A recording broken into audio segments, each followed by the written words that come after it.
Li demanam opinió també a Mateu Mollà, que és secretari tècnic del Col·legi Oficial d'Aparelladors i Arquitectes Tècnics de Mallorca. Mateu, com està? Benvingut. Ara na Sandra ens deia que s'ha encarit moltíssim, que estem xerrant d'unes pujades d'un 22%.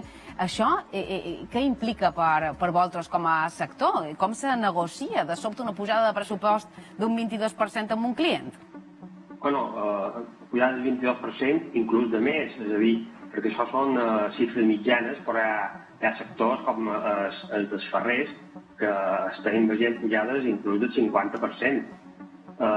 És un problema tremendo perquè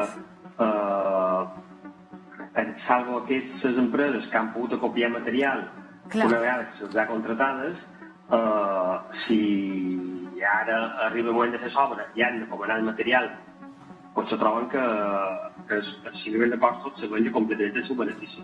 I llavors estem trobant empreses que desestimen o renuncien a fer una part d'obra, sí. Clar, perquè suposa una renegociació, suposa un canvi, si no, en molt de professionals no pot sortir-hi a compte, no? Efectivament, és a dir, si industrial proposa renegociar el contracte o no sé, per la qual al final és un cost que repercuteix directament damunt dels clients. Al final és un altre augment de costos de la construcció. Ara que està tan de moda que volen xerrar de reduir els preus de les vivendes, doncs això és una remada en contra. Mateu, vosaltres demaneu que els pressupostos es facin a un màxim de 15 dies, no? No, nosaltres no. Però els industrials, normalment quan fan un pressupost, te diuen que té una validesa d'una setmana, de 15 dies. Quan tantes es respectaven el pressupost durant 1 o 2 mesos. Clar.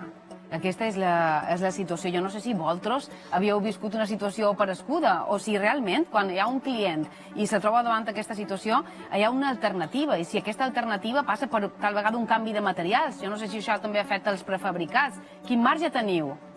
Hi ha poc marge, perquè la construcció, els materials fonamentals de la construcció són ferro, ciment, alumini, coure, i aquests materials difícilment els podem obviar. I has dit a part que el ferro és d'un 50%. Clar, jo m'imagino que quan tu tens un pressupost i aquest pressupost, de sobte, el material o gran part del material és ferro, si s'ha d'encarir un 50% més, sobre podria aturar-se, no? Que és el que ens estaven dient des de l'Associació de Constructors fa pocs minuts. Efectivament, si és un pressupost petit d'una feina puntual, el client pot assumir-la, però si és una gran obra, pot ser impossible. Fins quan? No sé si vosaltres tal vegada podeu resoldre aquesta qüestió. Creus que això de moment es mantindrà en el temps? La veritat és que no li veiem una sortida i, a més, el problema que tenim amb l'energia ho està empitjorant. És a dir, perquè no només és la demanda de materials, sinó que certs materials estan tenint un increment de costos de producció brutals. Aquesta idò és la situació. Volíem escoltar el sector i de moment el que sabem és que s'encareix i se retrassa. Moltíssimes gràcies, Mateu, per ser-hi amb nosaltres. Nada, que bones tardes.